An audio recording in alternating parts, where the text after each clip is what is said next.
অমুসলিমদের জন্য নিষিদ্ধ পবিত্র শহর মক্কায় গোপনে সফর করেছেন এক ইহুদি সাংবাদিক। গিল তামারি নামের ওই সাংবাদিক ইসরায়েলি গণমাধ্যম চ্যানেলে 13 কর্মরত। গোপনে মক্কা সফরের সময় আরাফাতের জাবালে রহমত পর্বত সহ বিভিন্ন ধর্মীয় স্থানের ভিডিও ধারণ করেন তিনি। সামাজিক যোগাযোগ মাধ্যমে এসব ভিডিও এবং ছবি শেয়ারের পর উঠেছে নিন্দার ঝড়। মুসলমানদের জন্য সবচেয়ে পবিত্র স্থান মক্কা এবং মদিনা, যেখানে প্রবেশ নিষিদ্ধ মুসলিমদের, অথচ সেই মক্কাতে নির্বিঘ্নে ঘুরে বেড়াচ্ছেন ইহুদি সাংবাদিক গিল তামারি।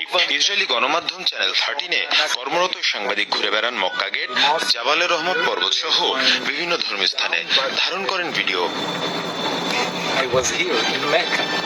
পরে তথ্যচিত্র আকারে প্রকাশ করা হয় সেটি, এমনকি নিজের টুইটার অ্যাকাউন্ট থেকেও শেয়ার দেন সেসব ভিডিও। নিজেকে মক্কা সফর করা প্রথম ইসরায়েলি সাংবাদিক আখ্যাও দেন তামারি। মার্কিন প্রেসিডেন্ট জো বাইডেনের সৌদি সফরের সময় আঞ্চলিক সম্মেলন কভার করার অনুমতি দেওয়া হয় 3 ইসরায়েলি সাংবাদিককে। গিল তামারি ছিলেন তাদেরই একজন। কিন্তু মক্কার মতো পবিত্র এবং গুরুত্বপূর্ণ স্থানে কিভাবে ঢুকলেন এই ইহুদি সাংবাদিক, তা নিয়ে উঠেছে নিন্দার ঝড়। সৌদির অনেক ধর্মীয় নেতা যেখানে কারাবন্দী, সেখানে একজন ইহুদির এভাবে মক্কা ভ্রমণে অনেকে প্রশ্ন তুলেছেন, এমনকি সমালোচনা করেছে খোদ তেল আবিবও। বিশ্লেষকরা বলছেন এই ঘটনায় বিপাকে পড়বে সৌদি সরকারই। কি কারণে ওই সাংবাদিক এমনটা করেছে?